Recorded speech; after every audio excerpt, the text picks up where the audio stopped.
విశ్వక్సేన్ చేసిన కొత్త ప్రయోగం gangs of Godavari.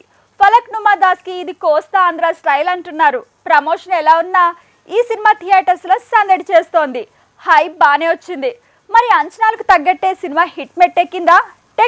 Vishwaksen, Neha Shetty, Anjali, Nassar, Sai Kumar and co కలిసి చేసిన movie gangs of Godavari. Krishna Chaitanya direction లో తెరకెక్కిన ఈ సినిమా వాయిదాల మీద వాయిదాల తర్వాత మొత్తానికి ఇప్పుడు రిలీజ్ అయింది.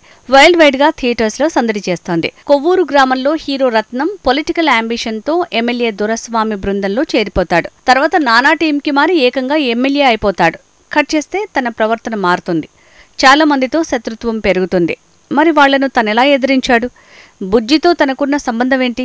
రత్నాన్ని మార్చేందుకు తనేం చేస్తుంది అనేదే కథ. గ్యాంగ్స్ ఆఫ్ గోదావరిలో రత్నంగా విశ్వక్సేన్ తన పర్ఫార్మెన్స్ తో పీక్స్ చూపించాడు.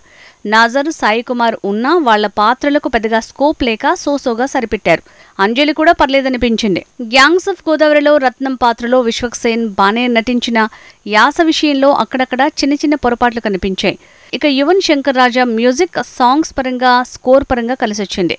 నవీన్ నూలి ఎడిటింగ్ పర్లేదు. ఇక అనిత్ మథడి సినిమాటోగ్రఫీకి బానే మార్కులు పడుతున్నాయి. ఫ్యామిలీ డ్రామాలతో నెట్టుకొచ్చే కృష్ణ చైతన్య ఈసారి గ్యాంగ్స్ ఆఫ్ గోదావరితో మాస్ మతిపోగొట్టే ప్రయత్నం చేశాడు. ఫస్ట్ హాఫ్ బానే ఉన్నా సెకండ్ హాఫ్ కాస్త స్లో నరేషన్తో మిక్స్డ్ టాక్ తెచ్చుకుంది. ఓవరాల్ గా మాత్రం పాజిటివ్ టాకే వస్తోంది.